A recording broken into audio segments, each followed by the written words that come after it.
3 چیزوں میں شفا پوشیدہ ہے۔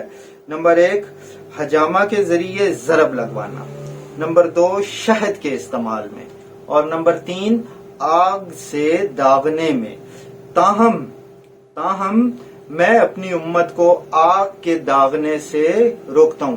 تو پرانے زمانے میں نبی پاک صلی اللہ علیہ وسلم کے دور سے پہلے آگ کا داغ لگایا جاتا تھا، اس کو جو ہے نا ایک طریقہ علاج ہوتا تھا، اس میں بھی شفا آپ صلی اللہ علیہ وسلم نے فرمائی ہے، لیکن ساتھ ہی اس کو منع بھی فرما دیا ہے کہ یہ چیز جو ہے یہ لوگ آپ نہ کریں۔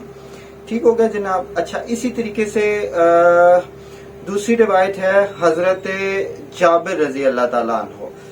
حضرت جابر رضی اللہ تعالیٰ عنہ حضور پاک صلی اللہ علیہ وآلہ وسلم سے روایت کرتے ہیں کہ آپ صلی اللہ علیہ وآلہ وسلم نے فرمایا، اگر تمہاری دواؤں میں کسی دوا میں شفا موجود ہے تو حجامہ کے ذریعے ضرب لگانے میں یا شہد کے استعمال میں یا پھر آگ سے داغنے میں، بشرطے کہ یہ داغنا اس مریض کو راس آ جائے، لیکن آگ سے داغنے کو پسند نہیں کرتا۔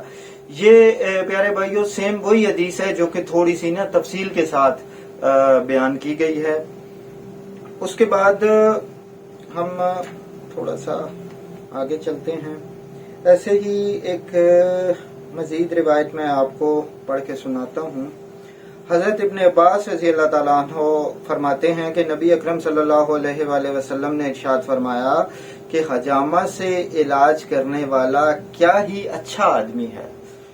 واہ ماشاءاللہ، کہ حجامہ سے علاج کرنے والا کیا ہی اچھا آدمی ہے کہ فاسد خون نکال دیتا ہے اور پشت کو ہلکا کر دیتا ہے اور نظر کو تیز کرتا ہے۔ اور ابن عباس رضی اللہ تعالیٰ عنہ فرماتے ہیں کہ معراج کی رات نبی اکرم صلی اللہ علیہ وآلہ وسلم کا گزر فرشتوں کی جس جماعت پر بھی ہوا، انہوں نے آپ صلی اللہ علیہ وسلم کو کہا کہ آپ حجامہ کو لازم پکڑیں۔ تو بہت جامع حدیث ہے اور آرام سے سمجھ آنے والی حدیث ہے، اس کی تفصیل میں جانے کی ضرورت نہیں ہے۔ سیم اسی طریقے سے ایک اور روایت میں ہے، حضرت ابو ہریرہ رضی اللہ تعالیٰ عنہ نبی اکرم صلی اللہ علیہ وسلم سے روایت کرتے ہیں کہ تم جن چیزوں سے علاج کرتے ہو ان میں سے کسی میں خیر اور بہتری ہے تو وہ حجامہ ہے۔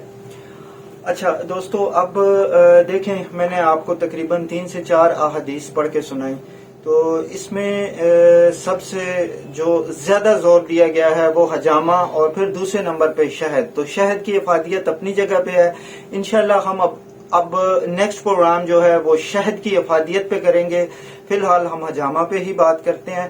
تو یہ جو ابھی میں نے آخری حدیث آپ کو پڑھ کے سنائی کہ کیا ہی اچھا آدمی ہے کہ فاسد خون نکال دیتا ہے، اب یہاں پہ میں جو ہے نا صرف چند گزارشات کروں گا کہ دیکھیں جب ہم حجامہ لگاتے ہیں کسی بھی مریض کو تو جتنی بھی آپ کی ٹاکسن ہوتی ہے، جتنے بھی آپ کے جراثیم ہوتے ہیں وہ آپ کے باڈی کے نیچے اسکن کے لیول کے اوپر جا کے جمع ہو جاتے ہیں اور وہاں پہ ہیوی سے ہیوی اینٹی بائیوٹک بھی کام نہیں کرتی۔ یہ میں اب آپ کو ایک تھوڑا سا جدید تحقیق کے حجامہ کا کیا فائدہ کیسے کرتا ہے یہ، تو وہ وہاں پہ جو ہے وہ اینٹی بائیوٹک کام کرنا چھوڑ دیتی ہے اور وہ جراثیم جسم کے اندر جب بھی ان کو موقع ملتا ہے، جب بھی آپ کی امیونٹی کمزور ہوتی ہے، جب بھی وہ جراثیم دیکھتے ہیں کہ اب جو ہے نا یہ جسم کمزور پڑ رہا ہے تو وہ اٹیک کرنا شروع کر دیتے ہیں اور مختلف قسم کی بیماریاں جو ہیں وہ ہمارے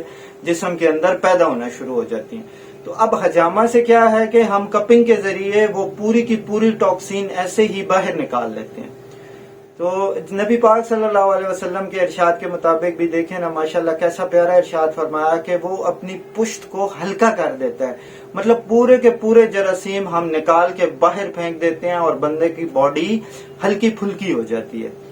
تو الحمدللہ اللہ پاک سے دعا ہے کہ اللہ پاک ہمیں سنت نبوی پر چلنے کی توفیق عطا فرمائے۔ بہت پیاری سنت ہے، تمام لوگوں کو میں یہ سجیسٹ کروں گا کہ زندگی میں کم از کم ایک بار حجامہ ضرور کروائیں، سنت سمجھ کے کروائیں، ثواب بھی ہے اور پھر باڈی کے حوالے سے بھی بہت زیادہ فوائد ہیں. باقی انشاءاللہ گائے بگائے آپ کی خدمت میں حاضر ہوتے رہیں گے. والسلام. تو جی ناظرین، جیسا کہ آپ نے حکیم صاحب سے حجامہ کے بارے میں معلومات حاصل کی، امید ہے کہ آپ اس معلومات سے فائدہ اٹھائیں گے اور حجامہ ضرور کروائیں گے تاکہ آپ کا جسم بھی پاک ہو جائے جراثیم سے. تو اسی طرح اور اسی پر ہم ختم کرتے ہیں. محفل ٹی وی سے اپنے میزبان محمد تنویر خان کو اجازت دیجیے. اللہ حافظ.